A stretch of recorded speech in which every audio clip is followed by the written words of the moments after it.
Kita lanjutkan soal nomor 23. Kisi-kisinya kalian diberikan stimulus untuk menentukan besar salah satu sudut dari dua garis jajar yang dipotong oleh garis lain jika diketahui dua sudut berpelurus. Oke. Di sini ada gambar. Jika diketahui besar sudut ABE adalah 2x tambah 5 derajat dan sudut CBE adalah 3x kurangi 25 derajat, tentukanlah besar sudut DEB. Sekarang, sudut ABE itu yang mana? Kalau ada kombinasi 3 huruf ABE, maka sudut terletak di B. Begitu pula dengan CBE. CBE juga terletak di B. Sekarang kita lihat, manakah yang ABE dan manakah yang CBE. Kita lihat dari hurufnya nih. Dari A ke B ke E. Artinya, sudutnya terletak di sini. Inilah ABE. Lalu, CBE. CBE kan dari sini. C ke B ke E. Artinya, sudutnya ada di sini. Nah, CBE-nya adalah 3x kurangi 25 derajat dan sudut ABE-nya adalah 2x tambah 5 derajat. Seperti itu. Nah, yang ditanyakan apa? Yang ditanyakan adalah sudut DEB. DEB berarti ada di E. Kita lihat dari D ke E ke B. D ke E ke B, artinya sudutnya ada di ini, yang ditanyakan ini. Nah, bagaimanakah cara mencari DEB? Kita cari manakah dari info yang diketahui di soal yang memiliki hubungan dengan DEB. Tentunya kedua sudut ABE dan CBE itu sama-sama memiliki hubungan dengan DEB. Kenapa? Sudut ABE yang ini dengan DEB yang ini, itu hubungannya adalah sudut dalam berseberangan. Namun, untuk sudut DEB dan CBE itu adalah pasangan sudut dalam sepihak. Jadi, kita bisa menggunakan ABE, kita juga bisa menggunakan CBE. Posisinya di sini, ABE dan CBE masih mengandung variabel. Maka kita cari dulu variabel yang ada di soal, yaitu variabel X. Cari nilai X. Bagaimana cara kita mencari nilai X? Nilai X didapatkan dari hubungan antara sudut ABE dan sudut CBE. Hubungannya kalau dilihat di sini, ini membentuk sudut yang seperti setengah lingkaran, maka ini adalah pasangan sudut yang berpelurus. Ingat, pasangan sudut berpelurus itu besar sudutnya adalah 180. Maka sudut ABE ditambah sudut CBE itu sama dengan 180 derajat karena berpelurus. Oke. Ibu geser ya.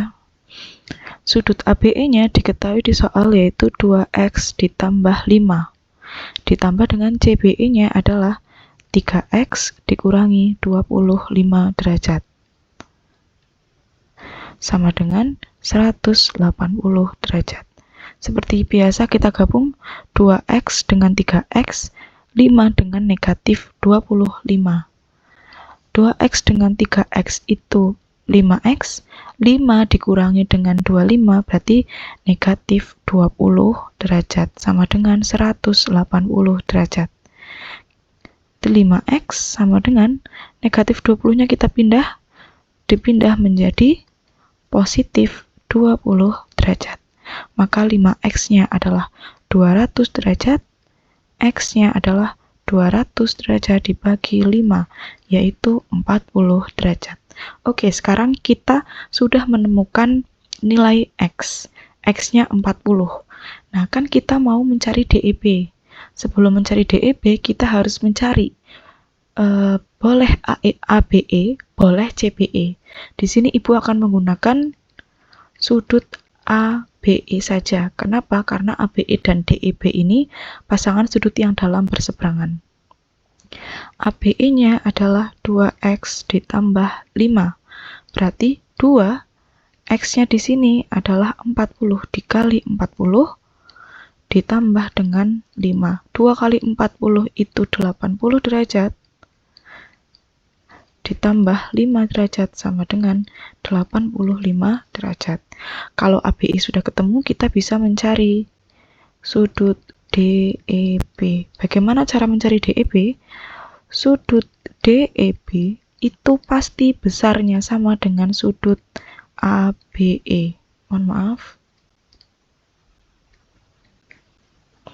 Besarnya pasti sama dengan sudut ABE. Jadi, sudut DEB sama dengan ABE. Kenapa? Karena dalam berseberangan. Diingat lagi, kalau pasangan sudut itu dalam berseberangan, berarti besar sudutnya sama. Gitu. Jadi, sudut DEB-nya adalah 85 derajat. Sudah ketemu. Karena ABE 85, maka DEB sudah pasti 85 derajat. Baik, kita lanjutkan. Soal nomor 24. Kalian akan diberikan stimulus berupa cerita untuk menyajikan data dalam bentuk diagram lingkaran. Di sini akan ada 2 tipe soal. Kita mulai dari tipe soal yang pertama. Diagram lingkaran di samping menunjukkan makanan kesukaan dari 600 siswa SMP Tunas Harapan, di mana bakso 33 derajat, dan seterusnya sampai mie ayam 15%. Mohon maaf, bakso 33% sampai mie ayam 15%. Pertanyaannya yang pertama, kalian diminta untuk menghitung banyaknya siswa yang menyukai bakso, yang B yang menyukai mie ayam dan nasi goreng, yang C adalah yang menyukai ketoprak. Karena di sini yang diminta adalah banyaknya. Nah, kita ingat materi kalau ada diagram lingkaran yang diminta adalah jumlah, maka gunakanlah rumus ini. Jumlah yang dicari sama dengan persen yang dicari dibagi, kenapa persen? Karena soal ini konteksnya persen. Persen yang diketahui dikali jumlah yang diketahui. Oke, ini dengan ini harus sinkron. Kalau dicarinya bakso, berarti atasnya harus bakso. Terus yang diketahui dengan bawah juga harus sinkron. Kalau yang diketahui seluruhnya, maka bawahnya juga harus seluruhnya. Oke, kita mulai. Dari yang A, yaitu banyaknya siswa yang menyukai bakso. Sekarang, jumlah yang suka bakso. Berarti jumlah yang suka bakso sama dengan yang atas, karena yang diminta bakso berarti atasnya adalah persen dari bakso. Persen dari bakso itu berapa? Bakso adalah 33%. Dikali jumlah yang diketahui di soal, di sini diketahui di soal ada 600 siswa. Berarti di sini 600. Nah, bawahnya gimana? Karena 600 ini mewakili seluruh siswa Tunas Harapan, maka bawahnya juga harus persen seluruh siswa. Persen seluruh siswa itu berapa? 100%. Seperti itu ya. Karena 600 mewakili seluruh siswa, berarti bawahnya juga harus seluruh siswa. Satu lingkaran penuh itu 100%. Seperti itu. Kita coret. Nah, oke. 600 bagi 100 itu 6. Sekarang 33 dikali 6. Berarti 198 siswa yang suka bakso. Oke, sekarang kita lanjutkan. Banyak siswa yang menyukai mie ayam. Yang B itu mie ayam. Mie ayam berarti persen dari mie ayam adalah 15 per, sama aja ya, 100% dikali 600. Oke. Ini persennya hilang ya, coret-coret. 600 bagi 100 itu 6. 15 kali 6 itu 90 siswa. Sedangkan kalau yang kedua diminta nasi goreng. Nasi goreng itu 28% dibagi dengan 100% dikali 600. 600 bagi 100 itu 6. 28 dikali 6 adalah 168 siswa. Oke, kita lanjutkan. Yang C. Yang C adalah ketoprak. Ketoprak itu adalah, ketoprak di soal itu 24% dibagi 100% dikali 600. Coret-coret. 24 kali 6 adalah 144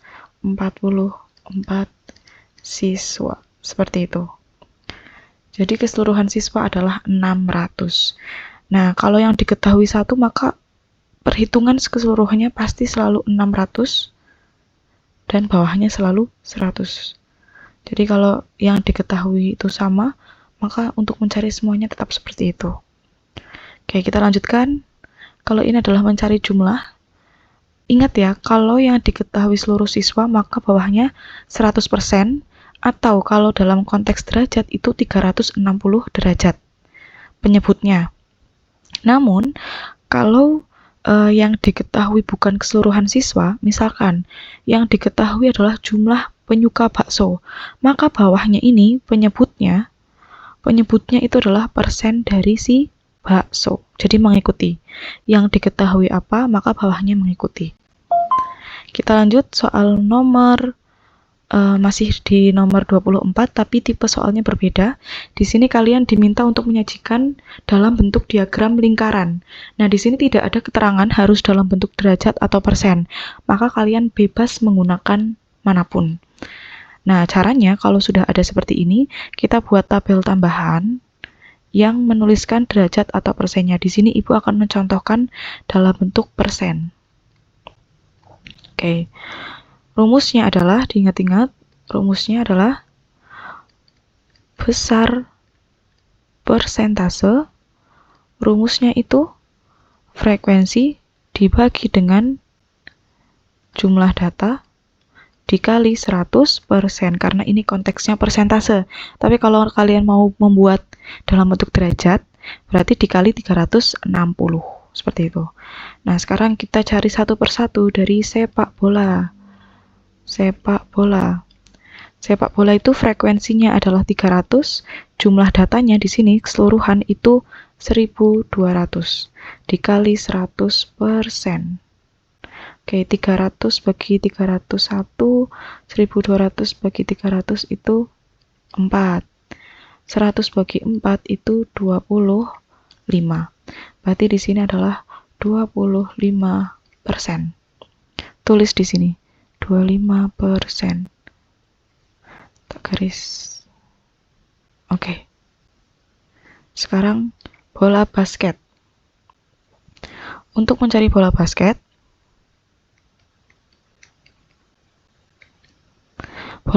itu frekuensinya adalah 150 dibagi dengan 1200 kali 100%. 150 bagi 150 itu 1, 1200 bagi 150 itu 8. 100 bagi 8 itu adalah 12,5%. Kita lanjutkan untuk voli. Di sini voli dan lain-lain ini frekuensinya sama, maka bisa kita gabung voli dan lain-lain. Frekuensinya adalah 200 per 1200 dikali 100%. Oke. 200 bagi 201, 1200 bagi 206. Maka 100 bagi 6 itu 16,67%. Tulis 16,67%. Ini juga 16,67%. Selanjutnya, bulu tangkis. Bulu tangkis itu adalah frekuensinya 250 per 1200 kali 100%. Oke, dicoret di sini sisa 2. 250 bagi 12 itu adalah 20,8%. Yang terakhir 20,8%. Yang terakhir karate. Karatenya itu frekuensinya 100 dibagi dengan 1200 kali 100%. Oke. Maka 100 bagi 12 itu 8,3%. Oke. Nah, setelah ini kalian bisa menggambar lingkarannya menggunakan patokan ini. Jangan lupa ya, patokan bila kalian membuat bentuk lingkaran dari persen, itu setengah lingkaran adalah 50%. Seperempat lingkaran itu 25%. Ini yang menjadi patokan. Jadi kalian menggambarnya harus sesuai patokan, tidak boleh asal seperti itu. Selanjutnya kita ke nomor 25. Kalian akan diberikan stimulus berupa cerita, gambar atau grafik untuk menghitung banyaknya data yang memiliki nilai di atas rata-rata data tunggal pada tabel frekuensi. Diseleksi calon peserta perlombaan lari tingkat SMP pada suatu sekolah, waktu tempuh dalam detik setiap peserta dicatat dalam tabel berikut. Di sini waktu tempuh 10 detik, ini lomba lari ya, ada 5. Berarti 5 orang yang menempuh waktu 10 detik. 8 orang menempuh waktu 11 detik. 12 orang menempuh waktu 12 detik sampai 3 orang menempuh waktu 14 detik. Calon peserta lomba lari dianggap lolos dan mengikuti babak selanjutnya jika waktu tempuh yang dicapai di atas rata-rata hasil seleksi. Jadi nanti kalian harus mencari rata-ratanya, manakah peserta yang lebih cepat dari rata-rata. Banyaknya calon peserta lomba lari yang lolos ke babak selanjutnya adalah, berarti kita cari dulu rata-ratanya. Ingat, rata-rata rumusnya apa? Rata-rata adalah jumlah data dibagi banyak data. Tapi karena ini tabel frekuensi, kita hitung dulu frekuensi totalnya. 10 ada 5, berarti kita langsung aja dikalikan. 10 kali 5 itu 50. 11 kali 8 itu 88. 12 kali 12 itu 144.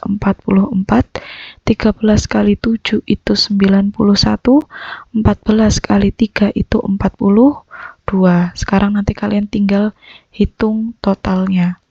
Ini berarti rata-ratanya sama dengan 50 ditambah 88 ditambah 144 tambah 91 tambah 42 dibagi dengan jumlah banyaknya data, berarti frekuensinya 5 tambah 8 nih tambah 12 tambah 7 tambah 3. Ini kalau kita hitung adalah 415 dibagi dengan ini adalah 35. Sekarang kita cari bersama. 415 dibagi 35. 415 bagi 35 itu 11. 11 kali 35 itu 385. Kalau dikurangi, ini sisanya adalah 30, betul ya? 30 tambahin 0 jadi 300. 300 dibagi 35 itu 8. Berarti rata-ratanya adalah 11,8 detik. Nah, yang ditanyakan di sini, berapakah peserta yang lolos? Peserta yang lolos itu yang waktu tempuhnya di atas rata-rata. Rata-ratanya itu 11,8. Dalam sebuah perlombaan, kalau rata-rata keseluruhannya 11,8, yang dinyatakan lolos seleksi adalah yang bisa menempuh waktu lebih cepat. Nah, di sini yang bisa menempuh waktu lebih cepat adalah waktu 10 detik dan waktu 11 detik. 12, 13, dan 14 itu lebih lama dari rata-rata. Maka yang lolos adalah orang yang bisa menempuh waktu 10 detik dan 11 detik. Maka yang lolos adalah 10 detik itu frekuensinya 5, yang 11 detik frekuensinya 8. Berarti ada 13 peserta. Seperti itu ya. Sekian untuk video penjelasan materi ASAT. Semoga bisa menjadi tambahan belajar untuk kalian. Semangat belajarnya, semoga sukses. Wassalamualaikum warahmatullahi wabarakatuh.